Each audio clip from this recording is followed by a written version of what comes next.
On this episode of Mad Ginger Life, we're going to throw together a brand new siskiu Colossus N9.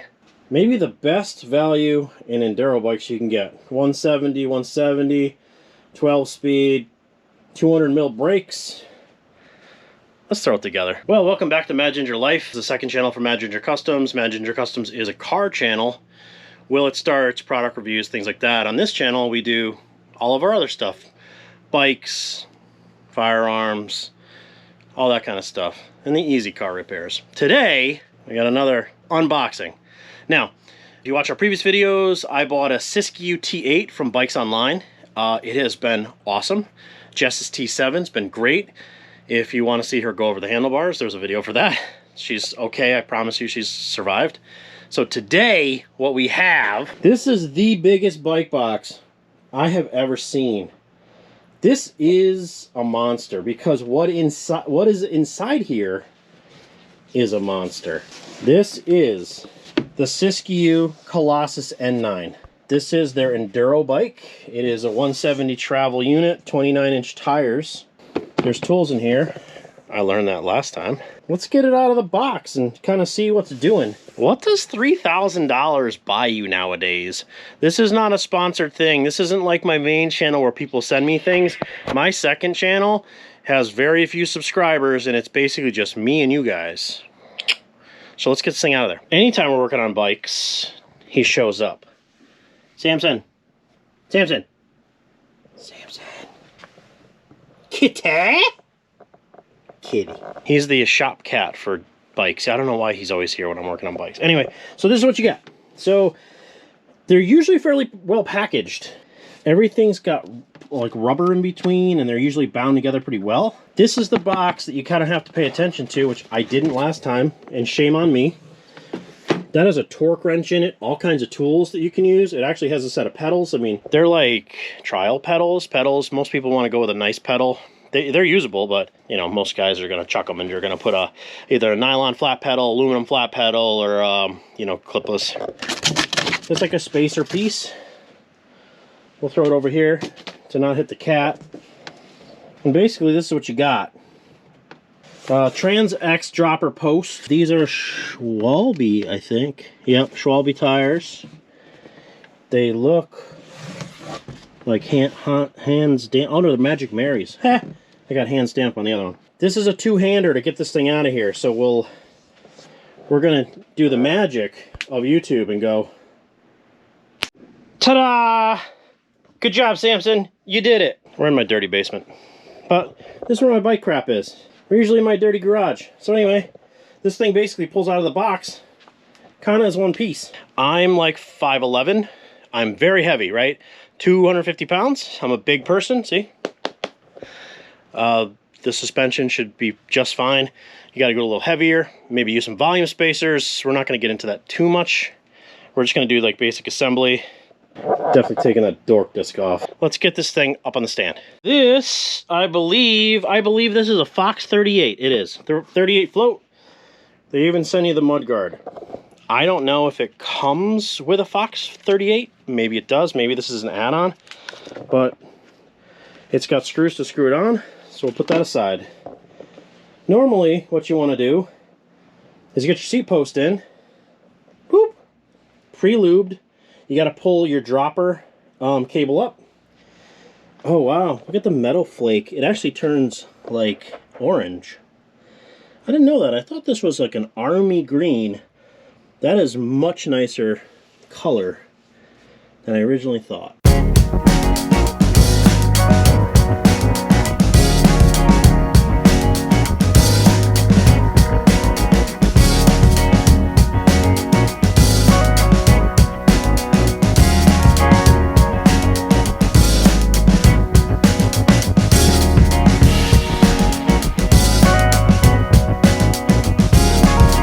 We're going to try to put this mud guard on this fork. Now, this is, I think, what they call the performance style fork. This doesn't have the bleeders.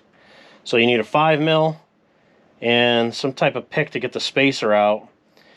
But what they tell you to do is lean the bike down, because you technically, probably not, could have oil come out of it. So we're gonna go down here with it,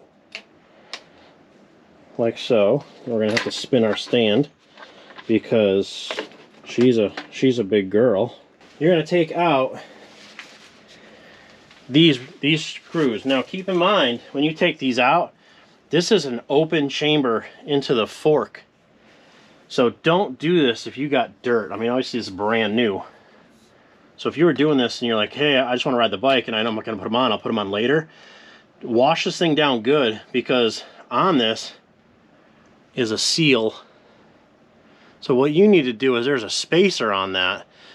Now the mud guard is the same distance, tall, thickness as that. So you need to get this off.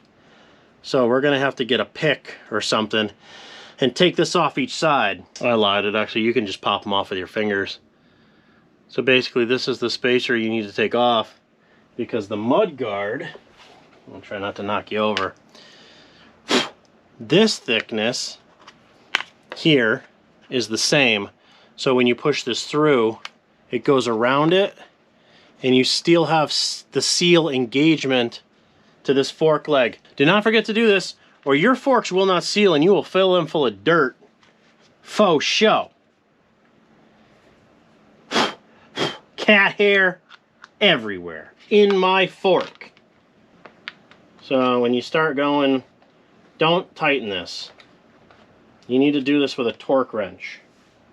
So this one, you're going to take it off, take that seal out, that spacer, and then you're going to hit the other one. Now keep in mind, this is a 5 Newton-meter torque on these. So you're going to want to grab your torque wrench. Now, if you don't have, a nice torque wrench, and I don't, that does the little stuff, these guys include this. And this is a torque wrench, and it has a pointer. Now, is this very crude? Yes, of course it is. Does it work? Yeah, of course it does. So basically you put this on there, and then you're going to do this. Okay, that's when we're getting to the snuggy snug. Then you're going to wind this down, and it's basically a deflection meter. And as soon as you get to the torque, see it hits even with 5, stop. That's it. Don't crush these things. If you strip out a fork leg on this, I promise you it is going to be very, very expensive. And that's not, the bike's fault. That's your fault.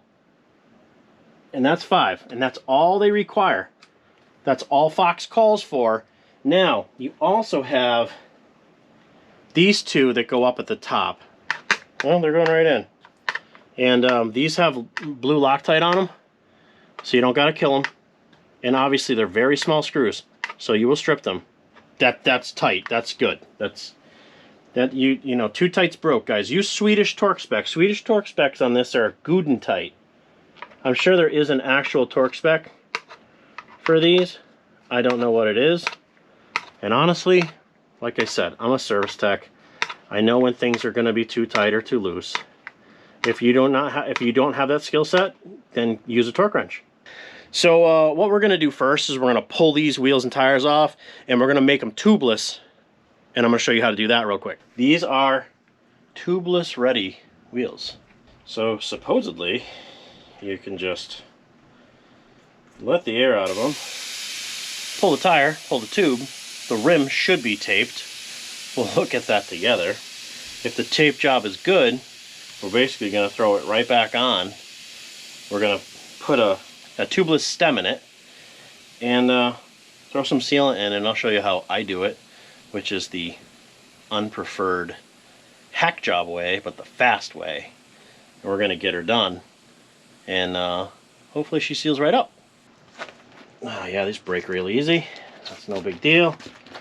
Break the bead. I'm going to pop it out. These are super tight on the bead. Wow. A lot of the time you got to push them into the void. It's like doing motorcycle tires. You guys ever done motorcycle tires? You got to push them into the center of the rim, and that gives you more to pull with. Wow, these are so tight. There we go.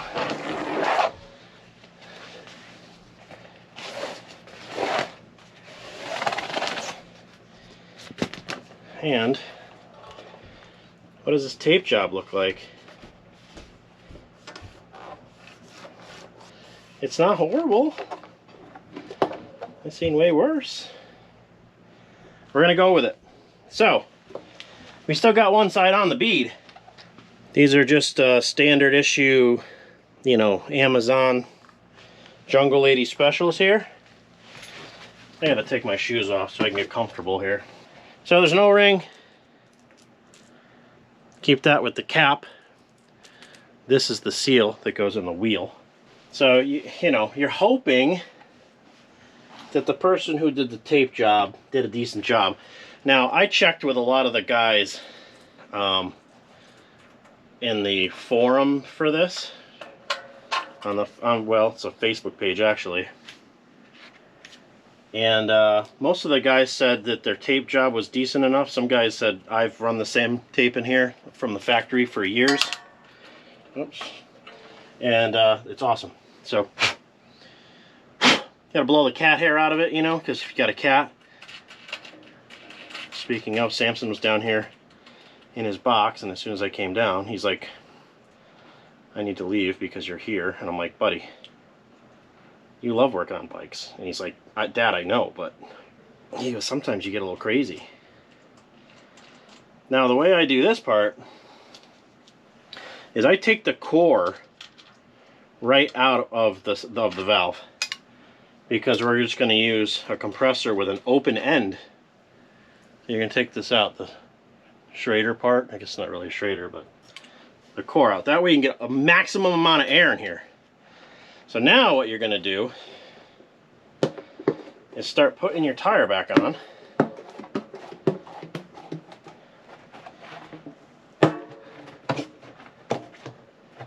But you're going to leave the bottom open like this. You see this? Can you see that? See, we leave the bottom open. And then we're just going to pour our sealant right into the tire. And then we're going to rotate it. Rotato. And then we're going to snap it back on. And then we're going to hit it with the compressor. And that's the easiest way that I know how to do this. A lot of people will snap it back onto the bead first. And then use an injector. But, you know, I don't know who's that precise. I've never seen anyone that precise with sealant. So here's our flavor options. We got stands, and then we got the WTB. I have never used the WTB, but I would imagine it's the same stuff. I've already opened the stands though, so we should really use the stands. On Stan's website, it tells you for a tire that's 2.8, it doesn't have 2.5 or 2.6. For a tire that's 2.8, it's 4.4 ounces. So this is graduated on the side. And you shake these really, really good, guys. If you don't shake these, you're not gonna get anywhere with this. And then you kind of see where it's at. That's why you can also use like a graduated cylinder, like for shock oil. I've used that before and I just wash it out. So if I get it right down here, between, see, that'll be almost 5, that'll be just about 5. So I know this is not, people are like, Dave, what the hell are you doing?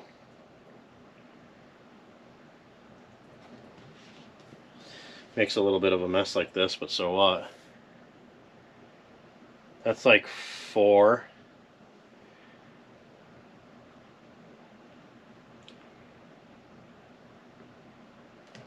Oh, yeah, yeah. Yep. You're going to need a towel, obviously. So what you're going to do at this point, because you got this tire almost on here, and it's beneficial to do this when the tire's new. You know what I mean? Because it's not dirty, and the rim's not dirty. So now what you're going to do is you're going to slowly turn this 90 degrees, and you're going to get that sealant down here where you already got the bead on. And then you're going to grab your towel that you don't conveniently have anywhere near you. And you're going to wipe off your wheel. And you're going to wipe off everything. So you do not have sealant all over the place. And then you're going to get your tire back on. So, preferred method, right? Don't know. You can even go to where your valve is. It's okay.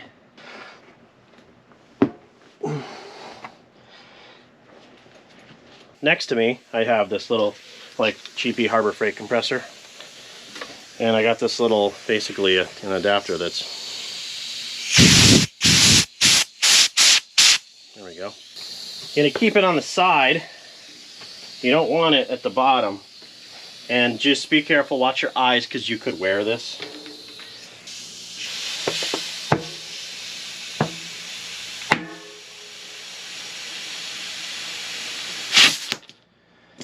And all the pops. You got all the pops. Pop, pop, pop. She's on there. So, get your finger over it. And then you're going to put the Schrader back in.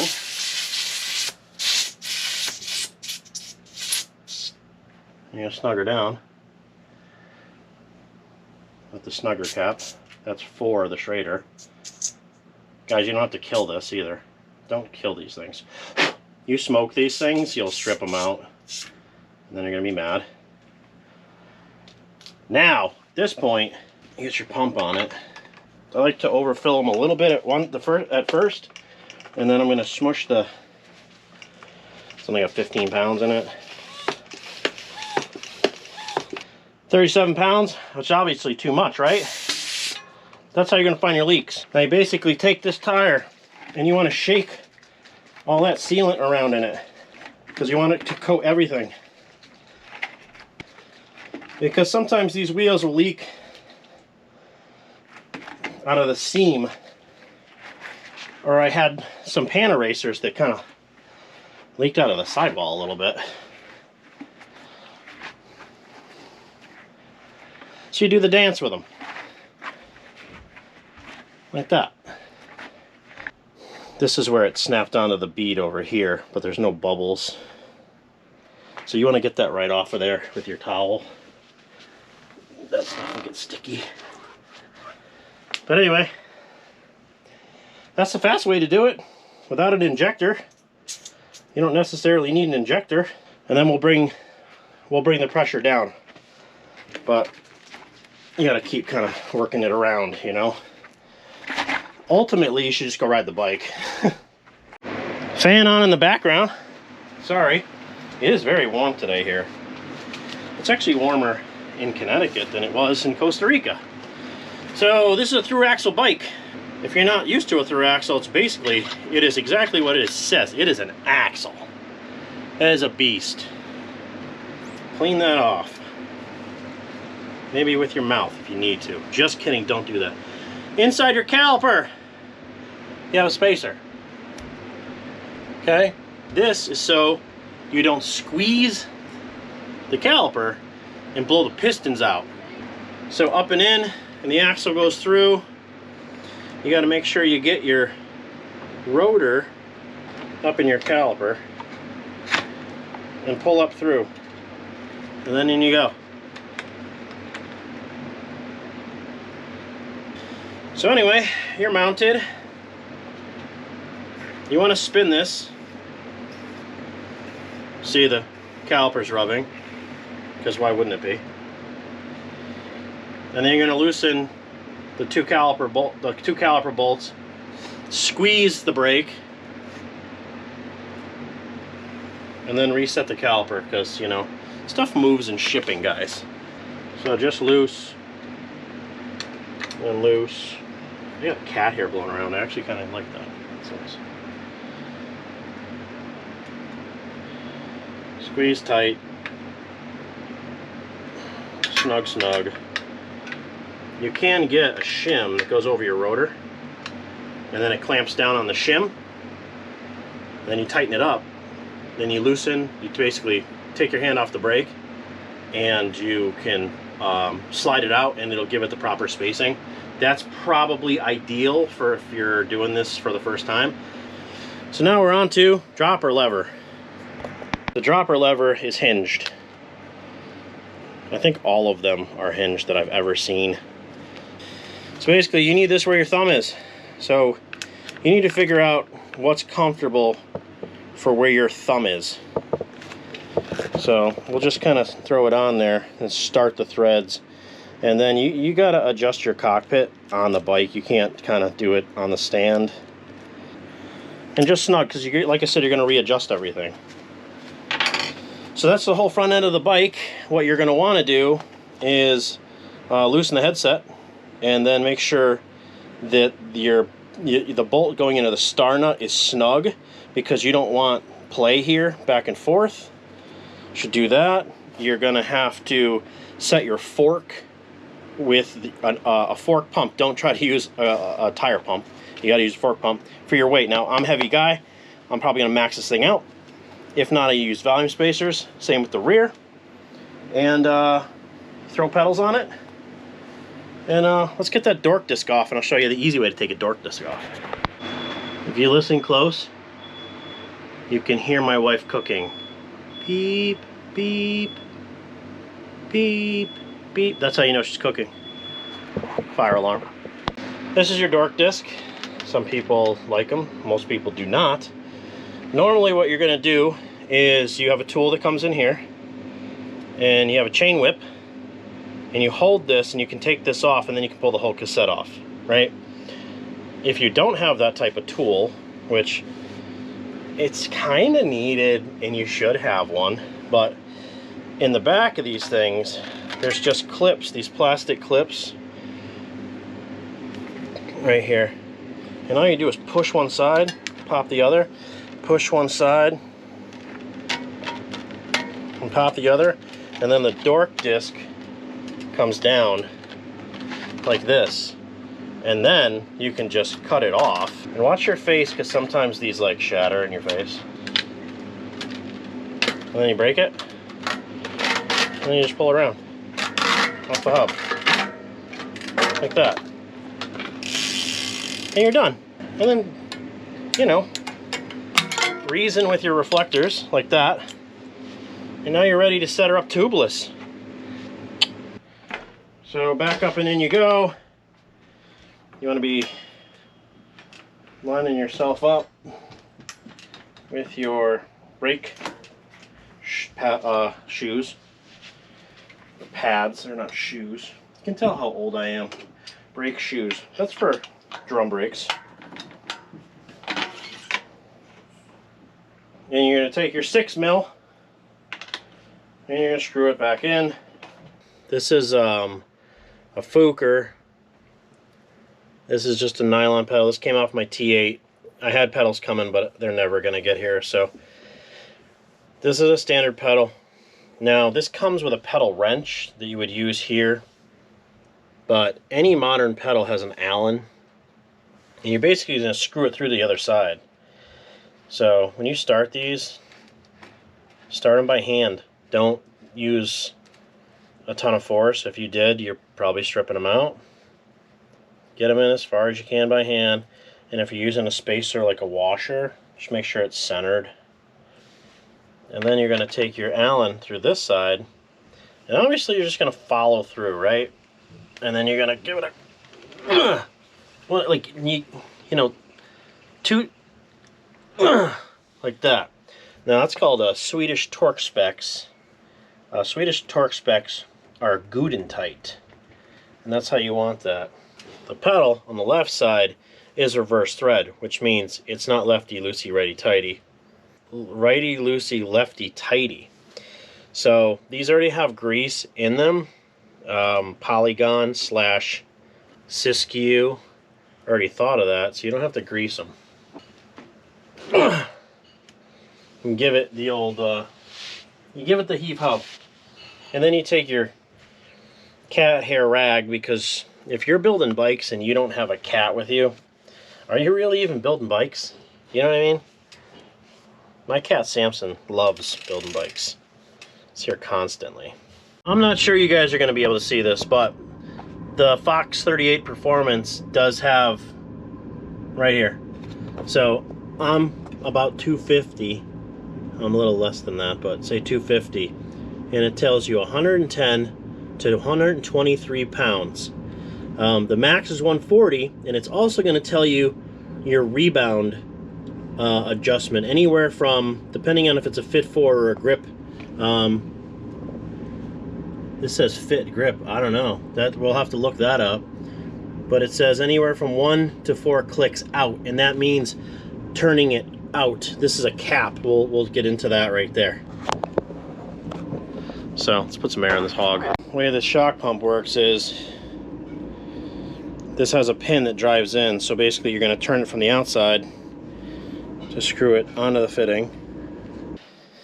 And then you're going to drive the pin in, and it's going to release into the pump. And it's going to see what so it's set at 100 psi. I don't know if you guys can see that on this or not. 100 psi. So on the fork, it's showing us that we want to be about 123 pounds. So we're going to slowly add air. So that's about 123. So now we're going to drive the pin back out. That way it shuts the valve. It's obviously going to empty this, but it's not dumping the air out of the fork. And this is what Fox feels is a good starting point. If you're a husky, I mean fat, just if you're fat. That should also show you that even me being a heavy guy, you guys, even you big guys, you can go out there and have fun. I have a lot of fun on these things. You know, don't hurt yourself. We're concerned with this, right? So we're going to unscrew the cap. Now, when it tells you clicks, it means clicks out. So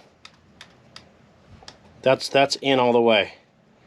So we're going to go 1, 2, and I think that's all we're going to do. Actually, let's go 3. We can always go up 1.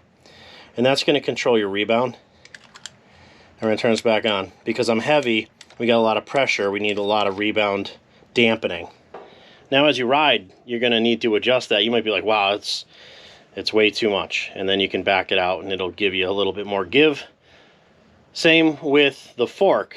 Now that pressure is just a suggestion, and you need to set your sag up with it, and then you need to adjust from there as you ride. And everyone will tell you something different, and I'm sure there's a scientific way to do it, but that's the way I do it. All right, I threw 255 pounds in that rear shock. Try it there. I think you just kind of match your weight, but this is what they have online. So it basically tells you air pressure, and then low speed, high speed, and all that. And it's basically just how many clicks from closed. And it's a guideline, guys. It's not like, that's not the Bible. That's where they say that's a good starting point. Go ride the bike, see what you gotta adjust. You don't want to set your sag unless you're like full kit. So helmet, gloves, if you're wearing a pack, shoes, the whole 9. This is me sagging out right here. So technically, if I go put everything on, maybe it'll drop a little bit more. I think this is about where we need to be. I might want to take a little bit out of here. Front seems good. So short of derailleur, little fine-tune adjustments, put it back on the stand, whip it around. Adjust my angle of my handlebars and my levers. You want everything very comfortable. Seat angle, I'm very partial of that. Other than that, guys, go over the whole bike. Every bolt. Just double check. Retorque, just check everything. You didn't put the rest of this bike together, just make sure that you go through it yourself so you know it's tight. If you don't feel comfortable doing any of this, bring your bike to a local bike shop. The majority of them will put the bike together for you. Obviously, they're going to charge you to do that. Everyone needs to get paid for their time. And then you got a professional putting your bike together. True up your wheels, tighten your spokes, do all the stuff maybe you don't know how to do, you know, and get out and ride your bike. That's it, guys. This is the Colossus N9. Put together in my dirty basement, and you guys watch me do it, and if I can do it, you guys can do it. Thanks for watching.